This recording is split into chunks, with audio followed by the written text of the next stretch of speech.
Good morning, children. Last class we have started already आषाढ़ का एक दिन. हम आषाढ़ का एक दिन पढ़ रहे थे. आज मैं उसे ही कंटिन्यू कर रही हूँ ताकि हम अपना पोर्शन कंप्लीट कर ले. ठीक है, तो आषाढ़ का एक दिन ही मैं आज आपको पढ़ा रही हूँ, जो कि पेज नंबर 57 तक नहीं सॉरी, पेज नंबर 55 तक हम पढ़े हैं. कल का जो आपका थर्सडे का जो वीडियो था उसमें हमने पेज नंबर 55 तक हमने कंप्लीट किया है. ठीक है, ये आपका पार्ट 2 हो रहा है. पार्ट 2 में जो है निक्षेप और मल्लिका के बीच में बात हो रही है, और निक्षेप जो है मल्लिका को आके बताता है कि उसने कालिदास को गांव में आते हुए देखा है. वो राजश्री वेशभूषा में है, लेकिन फिर भी वो यहाँ पर नहीं आया है. ठीक है, तब मल्लिका क्या बोलती है, वे आए हैं और पर्वत शिखर की ओर गए हैं. और जो निक्षेप बोलता है, और वो मैंने देखा है कि वो पर्वत शिखर की ओर गए हैं, जो पर्वत है जो हमारे गांव के उस तरफ, वो वहाँ पर गए हैं. तो मल्लिका बोलती है ऐसा है. तो अपनी उंगली को दांत से काटती है और पीड़ा का अनुभव होने पर यंत्र चालित सी झरोके के पास चली जाती है. मैंने अपने दांत को उंगली से काटती है. मैंने अपने आप को ऐसा लग रहा है कि वो कोई सपना तो नहीं देख रही है. ठीक है, तो इस तरह से फिर वो जो है झरोके के पास जाती है. ड्योढ़ी से रंगनी और संगनी अंदर आती है. मल्लिका आश्चर्य से उसकी ओर देखती है. रंगनी संगनी को आगे करती है. तो ये बोलकर जो है निक्षेप तो चला जाता है कि चलो बोले मैं देखता हूँ बोले वास्तविकता क्या है, कि सचमुच क्योंकि मेरी आँख तो धोखा नहीं खा सकती. भले ही वो राजश्री वेश में हो, लेकिन मैंने पहचाना वो कालिदास है. ये बोलकर निक्षेप वहाँ चल जाता है. और यहाँ पर जो है मल्लिका सोचती रहती है कि वो अगर यहाँ पर आए हैं तो फिर मुझसे क्यों नहीं मिलने आए. तो वो ये सब सोचते रहती है, झरोके से खिड़की से बाहर देखते रहती है. तभी जो है रंगनी और संगनी का प्रवेश होता है. ये रंगनी और संगनी कौन है? ये रंगनी संगनी उज्जैनी की 2 कर्मचारियाँ हैं, जो एक नृत्य सिखाती है वहाँ पर और एक जो है संगीत सिखाती है. ठीक है, वो दोनों जो है मल्लिका के गाँव में आई ताकि वो उस गाँव का निरीक्षण कर सके और गाँव संबंधी बहुत सारी जानकारी जो है अपने साथ लेकर जा सके. ठीक है, तो मल्लिका के पास में वो गांव का निरीक्षण कर रही थी, गांव में घूम रही थी. घूमते घूमते मल्लिका घर की तरफ बढ़ जाती है. ठीक है, तो रंगनी जो है संगनी वो दोनों जो है वहाँ पर आती है. तो रंगनी पूछती है, इससे पूछ हम अंदर आ सकती है. तो रंगनी जो है संगनी को बोलती है कि संगनी तू पूछ कि हम मल्लिका के घर के अंदर प्रवेश कर सकते हैं कि नहीं. तो तू पूछ. दोनों बोलते हैं कि तुम पूछ लो. तो रंगनी अच्छा मैं पूछती हूँ, सुनो यह तुम्हारा घर है. फिर रंगनी जो संगनी जो है वो मल्लिका से पूछते हैं कि हम अंदर आ सकते हैं कि नहीं. ठीक है, मल्लिका हाँ आइए, आप मेरे यहाँ आई हैं. तो रंगनी बोलते हैं हम विशेष रूप से किसी के यहाँ नहीं आई, समझ लो कि यूं ही आई हैं ग्राम प्रदेश में घूमती हुई. तो रंगनी बोलते हैं कि हम आपके घर में नहीं आए, हम तो गांव में घूम रहे थे. इस गांव में घूमते घूमते हम आपके घर में आए हैं. हम यहाँ के ग्राम प्रदेश के बारे में जानकारी हासिल करने के लिए आए हैं. तो आपका घर दिखा तो आपके पास हम लोग आ गए. ऐसा वो रंगनी बोलती है. संगनी बोलती है हम यहाँ के घर देखना चाहती है, कि घर देखना चाहती है, घर का अंदर के लोग कैसा रखते हैं, किस तरह की बोली बोलते हैं, किस तरह की भाषा यहाँ के, हम वो सब देखना चाहते हैं. वो बोलने लगी. ठीक है, तो संगनी और पहले मैं परिचय दे दूं, यह है रंगनी. तो संगनी बोलती पहले हम आपको अपना परिचय दे दें.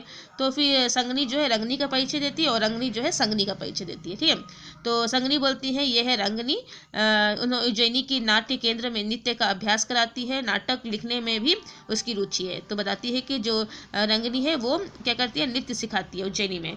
और फिर रंगनी जो है संगनी का परिचय देती है और बताती है कि और यह संगनी उसी केंद्र में मृदंग और वीणा वादन सिखाती है, बहुत सुंदर प्रणय गीत लिखती है. तो वो बताती है कि संगनी जो है बहुत अच्छी गायिका है, वो गीत सिखाती है वहाँ पर, और साथ में जो है गद्य की और भी अपने लिरिक्स भी लिखती है. क्या ठीक है सॉरी. तो ये हमारा परिचय था. तो फिर संगनी बोलती है तुमने अपना परिचय नहीं दिया. मल्लिका बोलती मेरा तो कुछ भी परिचय नहीं है, आइए यहाँ आकर बैठिए. तो हम बैठने के लिए नहीं, अध्ययन करने के लिए आई है. इस स्थान को आप लोग क्या कहते हैं. तो मल्लिका बोलती मेरा तो ऐसा कोई विशेष स्थान नहीं, मैं तो बहुत ही साधारण ग्रामीण बालिका मैं सॉरी स्त्री हूँ. तो वो लोग मल्लिका बोलती है आप लोग आइए और बैठिए. तो फिर संगनी बोलती है कि हम यहाँ बैठने नहीं आए हैं, हम तो इस स्थान का निरीक्षण करने आए हैं. अच्छा तुम बताओ इस स्थान को क्या कहते हैं. घर का एक भाग देखती है और उसको बोलती है कि इस स्थान को क्या कहते हैं.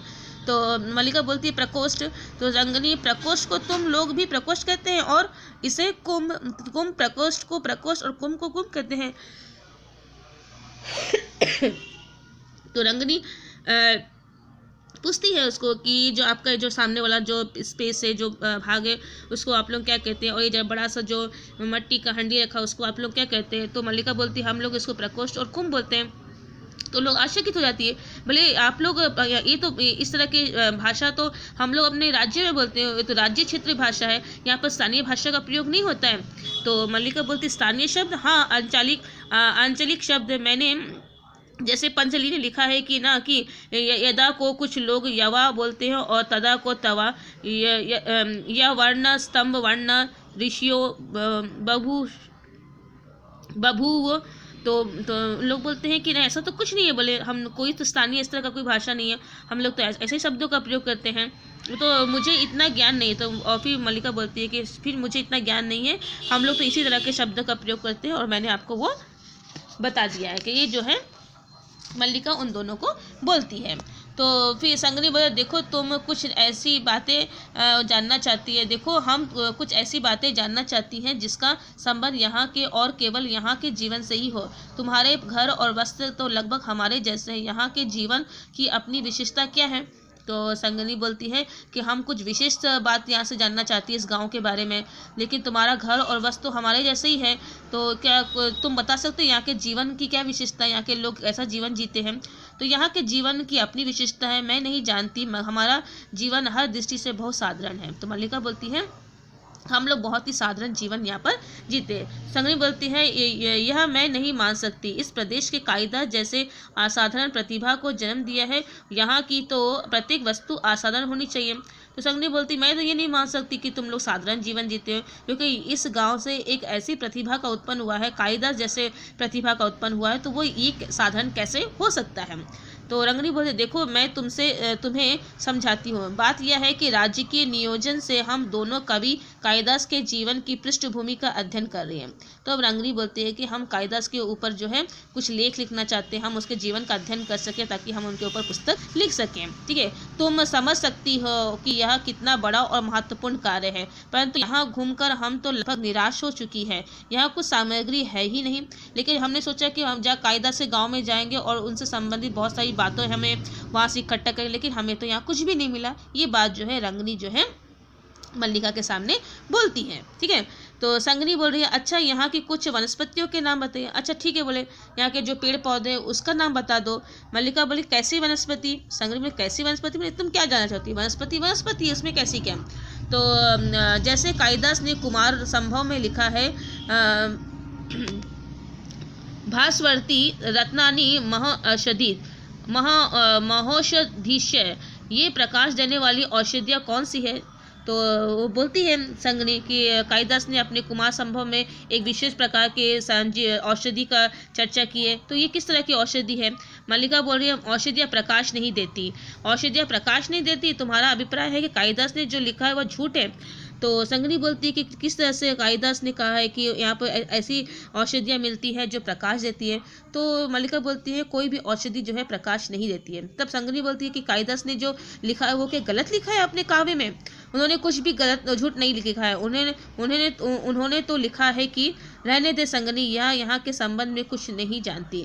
तो फिर मल्लिका जो है उनको समझाना चाह रही थी कि वो क्या बोलना चाह रहे थे अपने काव्य में, उससे पहले ही जो है रंगनी जो है उसे चुप करा देती है मल्लिका, क्योंकि छोड़ो इसको कुछ पता नहीं है, कुछ नहीं जानती है। ठीक है, अच्छा तुम्हारा बहुत समय नष्ट किया, क्षमा करना, चल रंगनी। और फिर वहाँ से जो है रंगनी संगनी वहाँ से दोनों चली जाती है। ठीक है, अब मल्लिका यहाँ पर सोचती है कि वो इतने दिन के बाद वो निक्षेप की बात उससे याद आती है, क्योंकि निक्षेप ने कहा है कि उन्होंने देखा है वो इतने दिन के बाद में यहाँ पर आए, लेकिन वे मुझसे मिलने नहीं आए, वही बात को वो सोच रही है। ठीक है, आज वर्षों के बाद तुम लौट कर आए हो, सोचती थी कि तुम आओगे तो उसी तरह मेघ घिर रहे होंगे, वैसे ही अंधेरा सा दिन होगा, वैसे ही एक बार वर्षा में भिगूंगी और तुमसे कहूंगी कि देखो मैंने तुम्हारी सब रचनाएं पढ़ी हैं। तो ये मल्लिका सोच रही है, ठीक है, कि तुम यहाँ पर आए हो और मुझसे नहीं मिले हो।